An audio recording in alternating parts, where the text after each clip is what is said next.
10 number tan a into 1 minus sin a square is equal two sin a। তাহলে আমি বাম পক্ষটা ধরলাম। বাম পক্ষ ধরি, আমার বর্গমূলের ভিতর 1 মাইনাস sin a স্কয়ার আছে, সেটা সমান আমরা জানি cos a স্কয়ার। এবং বর্গমূলের জন্য স্কয়ার চলে যায়, তাহলে এখানে শুধু থাকবে cos a। আর এখন tan এর সূত্রটা আমরা বসায় দেব। tan এর সূত্র sin a by cos a, পাশে আছে cos a, দিকে চলে গেল, দিকে হলো sin সমান ডান পক্ষ। 11 number sec a plus tan a divided by cos sec a plus cot a is equal to cos sec a minus cot a divided by sec a minus tan a। এটাকে সহজ একটা পদ্ধতিতে যদি আমরা করতে যাই, সেটা একটু লক্ষ্য করো। sec a plus tan a cos sec a plus cot a। আমি এটাকে যদি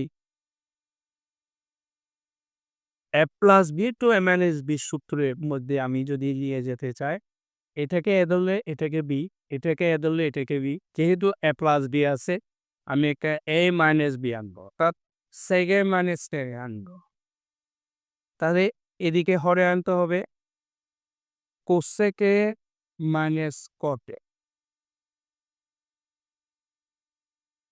যেহেতু এই সংখ্যাটা আমার অঙ্কের মধ্যে নাই, এটা আমার অঙ্কের সুবিধার্থে a plus b into a minus b করার জন্য আমি হরলব এইভাবে ধরলাম।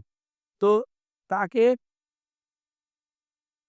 বিপরীতভাবে এটা চলে যাওয়ার জন্য আমি এদিকে কি ধরব, sec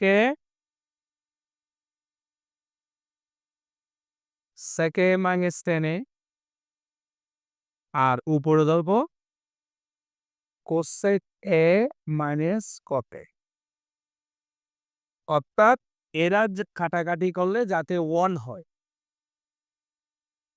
এভাবেই ধরলাম। এখন যদি পরবর্তী লাইন আমি a plus b to a minus b যদি করি, তাহলে এটা আসবে আমার sec a স্কয়ারে মাইনাস tan a স্কয়ারে। আর নিচে যদি করি cosec a স্কয়ারে মাইনাস cot a স্কয়ারে। আর আমার অবশিষ্ট রয়ে গেল cosec a minus cot a, আর নিচের ভগ্নাংশ sec a মাইনাস tan। এটা আমি আবার বলি, এটা একটা ব্যতিক্রমধর্মী অঙ্ক। আমি sec a plus tan a, তাকে a plus b into a minus b করার জন্য sec a মাইনাস tan। নিচে cosec a plus cot a আমার কাছে আছে, আমি cosec a minus cot a একটা নিলাম। আবার এই দুটো যেহেতু আমার অঙ্কে নাই, সেই জন্য এটা বিপরীতভাবে ধরলাম, যাতে কাটাকাটি করলে এই ভগ্নাংশটা 1 হয়।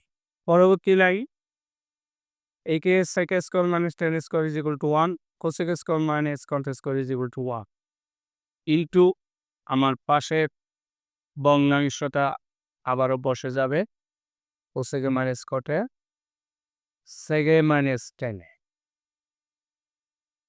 Is equal. তাহলে এখানে 1 1 চলে গেল, সমান আসবে cosec a minus cot a আর লিখে sec a minus tan is equal to ডান পক্ষ সমান হয়ে গেল, মরে গেল।